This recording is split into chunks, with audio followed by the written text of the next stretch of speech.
समाचार सेवा प्रभाग से प्रस्तुत है साप्ताहिक कार्यक्रम पब्लिक स्पीक।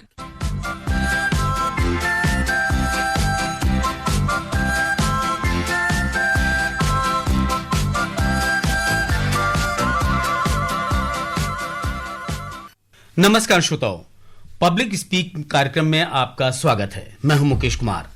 आज के समय में उपभोक्ताओं के लिए अपने अधिकारों और जिम्मेदारियों को समझना बहुत जरूरी हो गया है। बाजार में लगातार नए नए उत्पाद आ रहे हैं और अब ये उत्पाद सिर्फ बाजारों में ही नहीं बल्कि सोशल मीडिया प्लेटफॉर्म के जरिए भी उपभोक्ताओं तक पहुंच रहे हैं। भ्रामक लेबलिंग और गलत जानकारी से बचने के लिए उपभोक्ताओं में जागरूकता होना बेहद जरूरी है। सरकार ने उपभोक्ताओं को अनुचित व्यापारिक गतिविधियों, भ्रामक प्रचार और हानिकारक उत्पादों से बचाने के लिए कई कदम उठाए हैं। उपभोक्ता कार्य मंत्रालय के अंतर्गत उपभोक्ता कार्य विभाग कई जागरूकता अभियान चलाता है। इनमें जागो ग्राहक जागो एक प्रमुख अभियान है। केंद्रीय उपभोक्ता संरक्षण प्राधिकरण यानी सीसीपीए की स्थापना 24 जुलाई 2020 को उपभोक्ता संरक्षण अधिनियम 2019 के अंतर्गत की गई थी।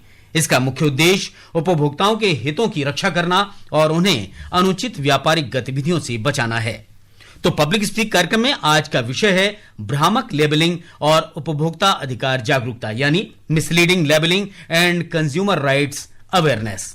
इस विषय पर चर्चा के लिए स्टूडियो में हमारे साथ मौजूद हैं उपभोक्ता कार्य विभाग में अपर सचिव अनुपम मिश्रा और भारतीय खाद्य सुरक्षा और मानक प्राधिकरण FSSAI में साइंस स्टैंडर्ड की संयुक्त निदेशक डॉक्टर कविता रामासामी। आप दोनों का स्टूडियो में बहुत बहुत स्वागत है। नमस्कार। नमस्कार। तो श्रोताओं, आपके मन में इस विषय से जुड़ा कोई भी सवाल है तो आप इस कार्यक्रम से जुड़ सकते हैं। हमें आपकी जो है फोन कॉल्स का इंतजार रहेगा। स्टूडियो की फोन लाइंस खुल चुकी हैं। आप हमारे स्टूडियो के फोन नंबर 2331-0481, 2371-7117, 2371-7106 और 2331-4444 पर फोन कर आप अपने सवाल पूछ सकते हैं। दिल्ली से बाहर के श्रोता दिल्ली का STD कोड 011 लगाना ना भूलें। आप अपना प्रश्न व्हाट्सएप नंबर 9289-094-044 पर भी भेज सकते हैं। इस पर केवल संदेश भेजें, कॉल ना करें। हमारे Twitter handle @AIR News Alerts पर भी #AskAIR का इस्तेमाल करके अपने सवाल पोस्ट कर सकते हैं। यह कार्यक्रम हमारे mobile app news on AIR और दूरदर्शन की DTH सेवा पर भी उपलब्ध है। तो अनुपम जी, सबसे पहले आपसे हम सवाल जानना चाहेंगे। उपभोक्ता संरक्षण अधिनियम 2019 को उपभोक्ताओं के हितों की सुरक्षा की दिशा में महत्वपूर्ण सुधार माना जाता है। क्या आप हमें आसान भाषा में समझा सकते हैं इस कानून की प्रमुख विशेषताएं क्या हैं और यह कानून उपभोक्ताओं के हितों की रक्षा किस प्रकार कर सकता है? मुकेश जी और सभी श्रोतागण, हम सभी लोग पिछले दशक में जो ई-कॉमर्स और डिजिटल मार्केट प्लेस में जो वृद्धि हुई है उससे भली भांति परिचित हैं। जी बिल्कुल। इस वृद्धि ने जहां एक और हमारे जीवन को सुगम बनाया है, आसान बनाया है, वहीं कंज्यूमर प्रोटेक्शन से रिलेटेड कई नए चैलेंजेस को खड़ा किया है। उन्हीं चुनौतियों का सामना करने के लिए 2019 में नया कंज्यूमर प्रोटेक्शन एक्ट 2019 लाया गया। ये 1986 के एक्ट को रिपील करके आया था। इसमें कई विशेषताएं हैं, कई इसमें खूबियां हैं, पर आज मैं 4 विशेषताओं को आपके दर्शकों को, श्रोताओं को बताना चाहूंगा। जिनमें पहला है कि इसमें उन्होंने central consumer protection authority CCPA की स्थापना की है। इसका मुख्य कार्य है कि कंज्यूमर से रिलेटेड जो इश्यूज हैं उनके विषय में क्लास एक्शन ले जाए। मतलब हर एक कंज्यूमर को अपनी ग्रीवांसेस से खुद ना जाना पड़े कोर्ट में, कचहरी में, या CCPA उनका स्वयं संज्ञान लेता है और क्लास एक्शन लेता है। दूसरी विशेषता है कि इसमें ई-कॉमर्स और डिजिटल मार्केट प्लेस को कंज्यूमर प्रोटेक्शन के दायरे में लाया गया। तीसरा इसमें जो विशेषता है कि जो प्रोडक्ट लाइबिलिटी का क्लॉज, कि कोई भी प्रोडक्ट मैन्युफैक्चरर, उसका सेलर, यदि उसके प्रोडक्ट में कोई दोष पाया जाता है तो उसके लिए लाइबल बनाया जाता है। और चौथी जो सबसे अच्छी विशेषता है ऑनलाइन केस फाइलिंग की। कंज्यूमर कमीशंस में अपनी ग्रीवांसेस को ऑनलाइन कहीं भी फाइल कर सकता है। जी, बहुत आपने बहुत अच्छे से उसको एक्सप्लेन किया है। कविता जी, आपसे हम जानना चाहेंगे भ्रामक लेबलिंग से क्या मतलब हो सकता है? आप आम उपभोक्ता इसे रोजमर्रा में कहां देखता है? मुकेश जी, ये अब दोबारा पूछ लीजिए। Can you share in English please? जी, ये जो क्या कहते हैं आपका भ्रामक लेबलिंग यानी कि जो मिसलीडिंग लेबलिंग है, इसकी मतलब इसको किस तरह से देखते हैं, इसका मतलब क्या है और उपभोक्ता जो है रोजमर्रा में कहाँ देखता है? अच्छा, हमारा एक रेगुलेशन है एडवर्टाइजमेंट एंड क्लेम्स के ऊपर। उसमें हमने अच्छा तरह डिस्क्राइब किया कैसे कैसे एफबीओ क्लेम्स प्रोडक्ट के ऊपर ले सकते हैं करके। उसमें हेल्थ क्लेम्स है, न्यूट्रिशन क्लेम्स है, कंडीशनल क्लेम्स है, इक्विवेलेंस क्लेम्स है। मतलब इस तरीके से बहुत प्रोविजन है एफबीओ को क्लेम्स प्रोडक्ट के ऊपर लेने का। उसमें हम बता रहे वो ट्रूथफुल होना चाहिए, मीनिंगफुल होना चाहिए, उसका साइंटिफिक बैकअप होना चाहिए। क्योंकि एक क्लेम प्रोडक्ट को ऐसे नहीं होना चाहिए वो प्रोडक्ट खाने में वो मील का रिप्लेसमेंट होगा, हमारा बैलेंस डाइट को वो फुलफिल करेगा। और मतलब वो क्लेम इस तरीके से नहीं होना चाहिए वो प्रोडक्ट एक्सेस खाएगा। तो कुछ चीज हम उसको मिसलीडिंग क्लेम, प्रोहिबिटेड क्लेम करके रखा है। मतलब वो अगर उस प्रोडक्ट से वो बेनिफिट नहीं आ रहे, से इम्यूनिटी बूस्टर और कुछ टॉल क्लेम्स बोलते हैं हम, वो प्रोडक्ट का बिल्कुल फॉल्स क्लेम, उस तरीके से नहीं होना चाहिए। हमारा उसका पेनाल्टी प्रोविजन भी है अगर कोई मिसलीडिंग क्लेम ले रहा है इन प्रिंटेड मोड और इलेक्ट्रॉनिक मोड में। हमारा एक पोर्टल है फोर्सकास्ट करके, उधर अगर कोई भी एनी स्टेक होल्डर अगर कहीं भी मिसलीडिंग क्लेम्स है वो लोग उसको डाल सकते हैं। हम सुओ मोटो उसको एग्जामाइन कर रहे हैं एंड हम उनको इम्प्रूवमेंट नोटिस दे रहे हैं एफबीओ को उस तरीके से क्लेम्स को बदलने का। जी बहुत बहुत शुक्रिया। और हमारे साथ एक श्रोता जुड़ गए हैं रायबरेली से, रमाशंकर वाजपेयी। रमाशंकर जी, आपका कार्यक्रम में बहुत बहुत स्वागत है। जी नमस्कार जी, बताएं क्या सवाल है आपका? हाँ, मैं ये पूछना चाहता था कि ये जो भ्रामक लेवल है जैसे दवाइयों के यूज में आता मगर इसको नशे में भी परिवर्तित कर देते हैं, तो कैसे पता लगेगा कि ये नशा है या दवाई है? जी कविता मैम बताएं, क्या जवाब देना चाहेंगे इसका? दवाई के लिए मतलब हमारे पास न्यूट्रास्यूटिकल करके एक रेगुलेशन है, functional foods, food for special dietary use, medical use करके, उसमें हमने कैसे क्लेम होना है करके भी क्लियरली दे रखा है। अगर वो क्लेम कुछ प्रिवेंशन तरह नहीं होना चाहिए, मतलब डिसीज को क्यूर करेगा, डिसीज को दूर रखेगा करके नहीं होना चाहिए। उसका मतलब डिसीज को रिड्यूस कर सकते हैं, मतलब सपोर्ट हेल्थ करके कर सकते हैं। से अगर हम कैल्शियम का दवाई ले रहे हैं वो ऑस्टियोपोरोसिस को मतलब प्रिवेंट रिड्यूस रिस्क को रिड्यूस करने का सपोर्ट करेगा करके ले सकते हैं। अगर सोडियम तक बहुत कम प्रयोग होने में बीपी नहीं आएगा, उस तरीके से हम क्लेम्स ले सकते हैं। वेरस हम के डिसीज को पूरा बंद करेगा करके नहीं हो पाएगा, वो भी इस तरीके से नहीं होना चाहिए। डॉक्टर रिकमेंडेड है,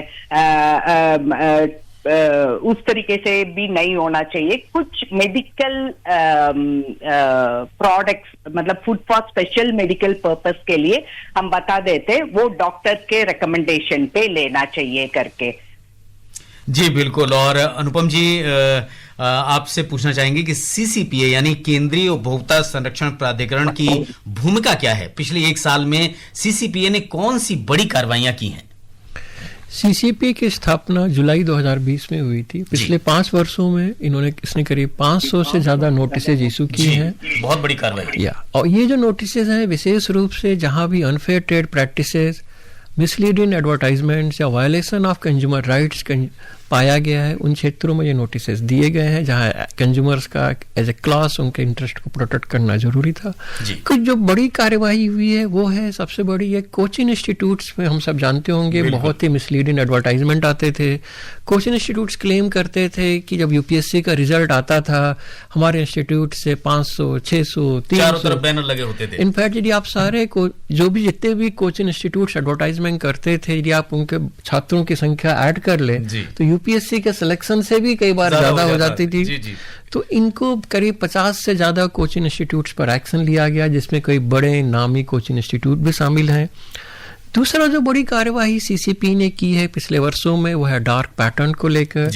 डार्क पैटर्न ये है कि जब हम किसी भी ई कॉमर्स प्लेटफॉर्म पर जाते हैं या ऑनलाइन प्लेटफॉर्म पर जाते हैं, तो जो चीज़ हम ना करना चाहें, हमें लगता है कि जब हम उस प्लेटफॉर्म से बाहर होते हैं वो चीज़ हमसे अनायास भूलवश हो जाती है। तो उनको डार्क पैटर्न कहा जाता है कि इस तरह प्लेटफॉर्म की डिज़ाइन की जाती है। तो कई जो बड़े प्लेटफॉर्म हैं, जिसमें जेप्टो है, इंडिगो है, बुकमाईशो, स्पाइसजेट, इनमें इन डार्क पैटर्न को चिन्हित किया गया, उन पर कार्यवाही की गई है। एक जो और बड़ी कार्यवाही सीसीपी ने की है, वो जो ई कॉमर्स प्लेटफॉर्म पर जो बैंड प्रोडक्ट्स थे, जैसे walkie talkies, drone jammers, explosive जो बेचे जा रहे थे, जिसमें Amazon, Flipkart, India mart, trade India जैसे नामी प्लेटफॉर्म्स थे, उन सब पर भी कार्यवाही की गई है। तो कुछ बड़ी कार्यवाही है जो सीसीपी ने पिछले वर्षों की है। और एक और श्रोता हमारे साथ बिहार के सासाराम से जुड़ गए हैं, अमित आंचल। अमित जी, आपका कार्यक्रम में बहुत बहुत स्वागत है। जी नमस्कार। मेरे ये सवाल था सर कि जैसे भारत में इतना उत्पादन के हिसाब से, खपत के हिसाब से, जैसे कि दूध जो है पेय पदार्थ, इसका उत्पादन बहुत ज्यादा होता है और खपत उससे भी दुगना होता है। इसको हम लोग कैसे आइडेंटिफाई कर पाएंगे कि ये जो खाद्य पदार्थ है वो सही है या गलत है? ऐसे इसमें ना बहुत लोगों पर हानिकारक, स्वास्थ्य पर हानिकारक असर पड़ता है। इसको कैसे हम आइडेंटिफाई कर पाएंगे? अभी एक शोध हुआ था, न्यूज पेपर में प्रकाशित हुआ था, इस पर थोड़ा सा आप इस पर बता दें। जी कविता मैम, आपसे सवाल है ये। जी बताइए प्लीज इसको। ये दूध, इनका कहना ये है कि दूध की बात ये कर रहे हैं कि उत्पादन जितना है खपत उससे ज्यादा है। तो उत्पादन और खपत का जो ये गड़बड़ी है, किस तरह से ये पूर्ति हो पाती है, ये कहना चाह रहे हैं। अच्छा, दूध के ऊपर मिलावट उसका कैसे करना है करके। जी FSSAI का। हाँ जी, देखिए हमारे पास दूध का प्रोडक्ट्स का स्टैंडर्ड प्रिस्क्राइब्ड है। वो कौन मैन्युफैक्चर कर रहे हैं, FBO उसको कंप्लाई करना पड़ेगा। हमारे पास भी पूरा टेस्टिंग मैकेनिज्म भी है। हम सर्विलेंस सैंपल उठाते हैं, उसमें FBO को पीनलाइज नहीं करते, उसमें कुछ गड़बड़ होता है तो उनको इम्प्रूवमेंट नोटिस देते हैं। अगर लीगल सैंपल हम लेते तो उसमें कुछ सबस्टैंडर्ड निकल के आ रहा है, मतलब उसका क्वालिटी पैरामीटर में कॉम्प्रोमाइज है, फिर हम उनको पेनाल्टी देते हैं। अगर कुछ अनसेफ निकल के आ रहा है, मतलब कुछ पेस्टिसाइड है, कुछ डिटर्जेंट है, कुछ हजार्डस सब्सटेंस, मतलब हमारा शरीर को बिल्कुल हेल्थ को कॉम्प्रोमाइज करने वाला, उसको हम प्रोसिक्यूशन करेंगे। इस तरीके से हाई रिस्क कमोडिटी बोलते हैं हम, दूध तरह हाई रिस्क कमोडिटी को हम पूरा स्टेट्स को दे रखा है। सैंपल उठाना जरूरी है, हमको रिपोर्ट एनुअली 2 बार जमा करना है। फूड बिजनेस ऑपरेटर, पूरा food safety officer, designated officer को भी हम टारगेट दे रखे हैं। हम 4 बार मिलते हैं, सारे फूड सेफ्टी कमिश्नर्स हेडक्वार्टर में आते हैं रिपोर्ट देने का। उसमें इस तरीके से उन्होंने कैसे सर्विलेंस एक्टिविटी किया, कैसे अडल्ट्रेशन को हॉटस्पॉट किधर है करके कैसे पकड़ा, कितना एनफोर्समेंट सैम्पलिंग किया है करके वो लोग हमको शेयर करना चाहिए। इसके अलावा भी हम अवेयरनेस भी बहुत दे रहे हैं, क्योंकि समटाइम्स फार्मर्स को भी नहीं पता होता है किस तरीके से, मतलब बहुत कुछ सोशल मीडिया में भी ऑक्सीटोसिन दे रहे हैं, वो सारा नॉट पॉसिबल है। मतलब दोनों तरीके से भी है, एक तरफ बहुत डरने का जरूरत भी नहीं है। ऑल्सो हमारा दूध बहुत producing country, India one of the toppers, तो ज्यादा मिलावट का भी पॉसिबिलिटी नहीं है। आधा नेगेटिव न्यूज है, आधा में हम बहुत आगे वॉट एवर वे में हमको प्रिवेंट कर सकते हैं। We are doing that at the fullest possible. जी बिल्कुल। तो जो श्रोता अभी अभी हमसे जुड़े हैं, हम उन्हें बताना चाहेंगे कि आप सुन रहे हैं कार्यक्रम पब्लिक स्पीक, और आज हम भ्रामक लेबलिंग और उपभोक्ता अधिकार जागरूकता पर चर्चा कर रहे हैं और आपके सवालों के जवाब दे रहे हैं उपभोक्ता कार्य विभाग में अपर सचिव अनुपम मिश्रा और भारतीय खाद्य सुरक्षा और मानक प्राधिकरण FSSAI के में साइंस स्टैंडर्ड की संयुक्त निदेशक डॉक्टर कविता रामासामी। अनुपम जी, एक महत्वपूर्ण सवाल है। ई जागृति की शुरुआत 1 जनवरी 2025 को हुई थी और ये उपभोक्ताओं की शिकायतों के समाधान के लिए महत्वपूर्ण डिजिटल प्लेटफॉर्म बनकर सामने आया है। तो ई जागृति ने उपभोक्ताओं के लिए शिकायत दर्ज कराने और उसका समाधान पाने की प्रक्रिया को किस तरह से आसान बनाया है? ये आपने बहुत ही अच्छा सवाल पूछा है जी। और ई जागृति ने कंज्यूमर डिस्प्यूट रिड्रेसल सिस्टम में कई महत्वपूर्ण एवं आधारभूत सुधार किए हैं। अब ई जागृति के माध्यम से कोई भी कंज्यूमर कहीं से भी बिना कंज्यूमर कमीशन ने फिजिकली जाए हुए अपने घर बैठे अपना केस दाखिल कर सकते हैं। बहुत बड़ी सुविधा। उसका पेमेंट कर सकते हैं और हर एक स्टेज पर उनके केस की क्या प्रगति हो रही है, कब वो लिस्ट हो रहा है, कब उस पर ऑर्डर आ रहा है, उसमें समन इशू किए जा रहे हैं, सारी जानकारी उनको घर बैठे मिल सकती है। और बिना कमीशन गए हुए वीडियो कॉन्फ्रेंसिंग के माध्यम से कंज्यूमर कमीशन में अपना पक्ष भी रख सकते हैं और न्याय भी पा सकते हैं। इस व्यवस्था में जब से हमने इसको जनवरी 2025 से लागू किया है, 5 लाख से ज्यादा नए हमारे साथ इसमें कंज्यूमर्स जुड़े हैं, जिसमें करीब 4000 से ज्यादा एनआरआईज हैं। अब इसमें जो वीसी फैसिलिटी दी गई है उसके माध्यम से विदेशों में भी जो बाहर मतलब एनआरआई जो बाहर से इंडिया आए, सामान खरीदे और बाहर गए, उनका कोई कंज्यूमर डिस्प्यूट है तो यूएसए, चाइना, दुबई, कई ऐसे देश हैं जो हमारे वीसी के माध्यम से न्याय प्राप्त कर रहे हैं। और एक महत्वपूर्ण चीज है कि ई जागृति के माध्यम से जो कंज्यूमर कमीशन के ऑर्डर हैं उनकी लोकल लैंग्वेज में, मराठी में, गुजराती में, तमिल में, जो भी भारतीय भाषाएं हैं उनमें कंज्यूमर्स को दिए जाते हैं।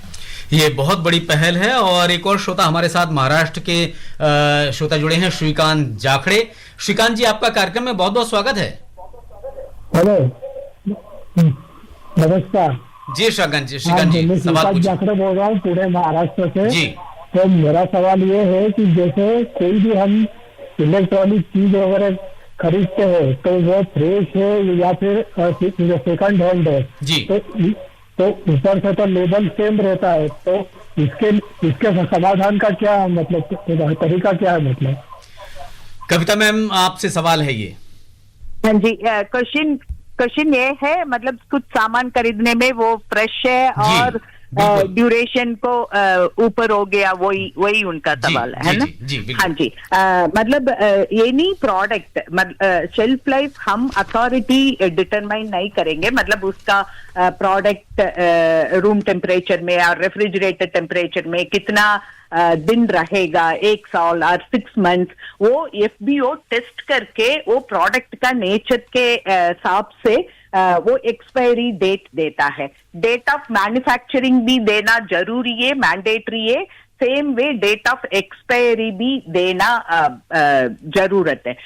वो सेल्फ में मतलब वो रिटेलर भी डिस्ट्रीब्यूशन में भी कोई भी एक्सपायर्ड प्रोडक्ट को सेल नहीं कर सकते। हमारा नोटिस पे आ रहा तो उनका मतलब prosecution will be in place. ये कंज्यूमर का भी बहुत इंपॉर्टेंट रोल है। हम लेबल नहीं देखते जनरली। अगर इंडिया में ये प्रैक्टिस है, मतलब हम लेबल में इतना ध्यान नहीं करते, तो हम भी चेक करना पड़ेगा एक्सपायरी डेट क्या है, मैन्युफैक्चरिंग क्या है करके। इसीलिए सेकेंड हैंड प्रोडक्ट उस तरीके से पॉसिबल नहीं है, मतलब क्योंकि एक पैकेट प्री पैकेज्ड फूड का लेबल का वो है, कुछ टैम्पर बिना टैम्परिंग का कंटेंट बदल नहीं सकते, इसीलिए रीपैकिंग ऑल ये सारा पॉसिबल नहीं है। इसका पनिशमेंट भी है। जी अनुपम जी, क्या मंत्रालय की ओर से उपभोक्ताओं के लिए कोई राष्ट्रीय हेल्पलाइन नंबर भी उपलब्ध है?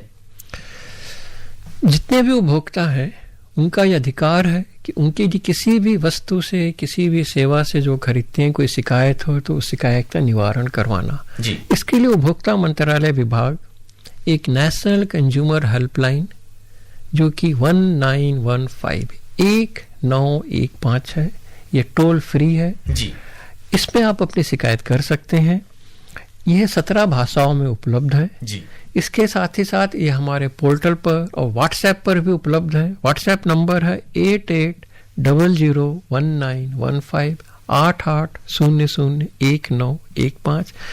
ये नेशनल कंज्यूमर हेल्पलाइन एक pre litigation grievance redressal mechanism है। हम सलाह ये देते हैं कि यदि आपकी कोई शिकायत है तो सबसे पहले आप उस कंपनी से शिकायत करें। यदि वहाँ डिले होता है या जो उसका जो समाधान है आपके अनुरूप नहीं है, तब आप एनसीएच में आकर शिकायत कर सकते हैं। और ये व्यवस्था पूर्णतया निःशुल्क है और पिछले 1 वर्षों में एनसीएस के माध्यम से करीब 90 करोड़ रुपए का लोगों को रिफंड भी किया गया है। जी। और व्हाट्सएप पर हमें एक सवाल मिला है राजेश नेमा सिंहपुर बेड़ा से। उन्होंने सवाल किया है, नकली घी और नकली पनीर की समस्या, जो मार्केट में इतना नकली पनीर जो है वो उपलब्ध हो रहा है, उसके लिए सरकार के क्या प्रयास हैं? तो कविता जी, आपसे सवाल ये रहेगा। हाँ जी, नकली घी करके बहुत मतलब रेयर पॉसिबिलिटी है, क्योंकि हम घी में कुछ मिलावट करने के, अगर वनस्पति मिलावट हो रहा है, वनस्पति में जरूर तिल का तेल थोड़ा सा रहना चाहिए, क्योंकि उसका फ्लेवर एविडेंट होगा। इसीलिए घी में वनस्पति मिलावट होता तो इजीली पकड़ सकते हैं। फिर हमारे पास एक अच्छा टेस्ट मेथड भी है। अगर कुछ वेजिटेबल फैट घी में ऐड हो रहा है बीटा सिटोस्टेरोल करके, उसका प्रेजेंस के थ्रू हम अडल्ट्रेशन को पकड़ सकते हैं, मतलब घी में मिलावट हुआ करके वो इजीली पता कर सकते हैं हम। और उसके अलावा हम अभी रिसेंटली फैटी एसिड कंपोजिशन बोलते हैं, वो यूनिक होता है, वो भी घी के लिए हमने नोटिफाई किया, वो और अच्छा है, मतलब मिलावट को अच्छी तरह पकड़ सकते हैं। इसीलिए इतना इजी नहीं है घी में मिलावट करने का। एनालॉग पनीर को मैं बता देता हूँ। पनीर का हमारे पास स्टैंडर्ड है, कैसे इमिटेशन चॉकलेट तरह होता है, मतलब कोकोआ कम होता है, उसमें चीनी ज्यादा होता है। इमिटेशन चॉकलेट भी ग्लोबली अवेलेबल है। सेम तरीके से एनालॉग पनीर में भी हमने प्रोविजन दिया है, मिल्क फैट के अलावा वेजिटेबल फैट ऐड कर सकते करके। फिर इसमें भी कुछ चर्चा हो रहा है, कैसे पता करेंगे, लोगों को कैसे पता, मतलब paneer, packed paneer reliable vendor से हम खरीदेंगे तो हमको पता है पनीर है, तो रेस्टोरेंट में खाएंगे तो वो लोग रिवील करना पड़ेगा हमको ये एनालॉग है और पनीर है। इसके ऊपर हम अभी चर्चा भी कर रहे हैं, क्योंकि ये एक तरफ से बेनिफिट है अगर लोगों लैक्टोस इंटॉलरेंस हम बोलते हैं, मतलब वो लोग मिल्क रिलेटेड स्टफ को नहीं लेते, उन लोगों का अच्छा है एनालॉग। फिर भी बहुत कंप्लेंट्स भी आया हमको, क्योंकि टेस्टिंग मेथोडोलॉजी नहीं है, इसीलिए हम इसको थोड़ा रिविजिट कर रहे हैं इस तरीके से एनालॉग को। अनुपम जी, हम अक्सर उत्पादों और विशेष रूप से सोने के आभूषणों पर BIS हॉलमार्क देखते हैं। ये हॉलमार्क क्या होता है और ये किस बात की पुष्टि करता है? BIS का जो हॉलमार्क है, ये सोने की शुद्धता की गारंटी देता है जी। इसमें बेसिकली 3 निशान हैं। एक है BIS का लोगो, जो एक तिकोना सा चिन्ह होता है, जो शुद्ध करता बताता है कि इस आभूषण की शुद्धता प्रमाणित है। दूसरा जो होता है वो गोल्ड का कितना कैरेट है ये बताता है। तीसरा एक उसमें 6 डिजिट का अल्फा न्यूमेरिक कोड है। ये हर एक आभूषण का यूनिक कोड होता है और ये उसकी शुद्धता बताता है। और आप चाहें तो ये जो अल्फा न्यूमेरिक कोड है, ये BIS केयर ऐप, जो एक BIS के ऐप में है, उसमें यदि आप डालेंगे तो उसके सारे डिटेल्स ही आपको दे देगा। तो जब भी आप सोने की कोई भी चीज खरीदें, हम सभी श्रोताओं को बताना चाहेंगे वो BIS का हॉलमार्क जरूर देखें, ये शुद्धता का प्रमाण देता है। एक और श्रोता हमारे साथ जुड़ गए हैं, हिमाचल प्रदेश के शिमला से राकेश। राकेश जी, आपका कार्यक्रम में बहुत बहुत स्वागत है। जी धन्यवाद आपका। जी, सवाल पूछिए। जी, मेरा एक सवाल ये है कि जैसे हम कंपनी में से शिकायत करते हैं, क्या हम लिखित में क्या बोलते कंप्लेंट करनी पड़ती है या फोन पे जो है जो MS पे हम क्या बोलते कंप्लेंट करते हैं, या हमें लिख के देना पड़ता है? ये मेरा प्रश्न है। जी अनुपम जी, जी आप बहुत ही बढ़िया सवाल आपने पूछा है राकेश जी। आपकी कोई भी शिकायत है तो नेशनल कंज्यूमर हेल्पलाइन आप 1915 पर फोन करके कर सकते हैं। आपको उसे राइटिंग में देने की कोई ज़रूरत नहीं है। पर सबसे पहले आप अपनी कंपनी से शिकायत कीजिए। यदि कंपनी में भी आप फ़ोन नंबर है, उनके कस्टमर केयर नंबर दिए होते हैं, वहाँ कीजिए। वहाँ आप लगता है कि आपकी शिकायत का सही निवारण नहीं हुआ तो आप नेशनल कंज्यूमर हेल्पलाइन, जो कि प्री लिटिगेशन मतलब कि कोर्ट कचहरी में जाने से पहले की एक व्यवस्था है, आप वहाँ अपनी शिकायत दर्ज करा सकते हैं, सिर्फ एक फ़ोन पर और अपनी भाषा में, हिंदी में आप दर्ज कर सकते हैं। जी, बहुत बढ़िया शिकायत सुविधा दी गई है। और कविता जी, आपसे जानना चाहेंगे, हर्बल दवा के नाम पर शीशी बेची जा रही हैं जिस पर कोई एक्सपायरी डेट नहीं है, इसकी शिकायत कहाँ पे की जाए? हाँ, इसका हमारा एक कंज्यूमर ग्रीवेंस पोर्टल भी है। उसमें अगर इस तरीके से प्रोडक्ट्स आपको मिल रहे हैं, आप फोटो के साथ हमको भेज सकते हैं। और मैंने बोला लाइसेंसिंग अप्लाई करने का हमारा फोस्कॉस पोर्टल भी है, उसमें भी misleading advertisement, all this is misleading, miss branding related, अगर ये क्योंकि एक्सपायरी मैंडेटरी देना चाहिए, इस तरीके से नहीं है तो ये मतलब पनिशेबल ऑफेंस है। इसको आप ये ग्रीवेंस पोर्टल के थ्रू हमको अप्रोच कर सकते हैं और फोस्कॉस पोर्टल में मिसलीडिंग एडवर्टाइजमेंट को आप कर सकते हैं, हेडक्वार्टर को लिख सकते हैं। अगर ये कंप्लेंट मतलब लाइसेंस कुछ स्टेट में दिया है और सेंट्रल में दिया है, वो स्टेट कोड के हिसाब से कंसर्न डेसिग्नेटर ऑफिसर और कंसर्न फूड सेफ्टी कमिश्नर को अप्रोच करके दे सकते हैं आप। हम उसको एग्जामिन करेंगे, मतलब वो फूड बिजनेस ऑपरेटर को हम लिखेंगे करेक्टिव एक्शन के ऊपर। अगर नहीं ले रहे तो उसके बाद हम फर्दर एक्शन ले लेंगे। अनुपम जी, पैकेज पर कौन कौन सी जानकारी होनी चाहिए, कानूनी रूप से जरूरी है? और जैसे एक्सपायरी, बैच नंबर, निर्माता का पता, अगर ये ना हो तो उपभोक्ता क्या करे?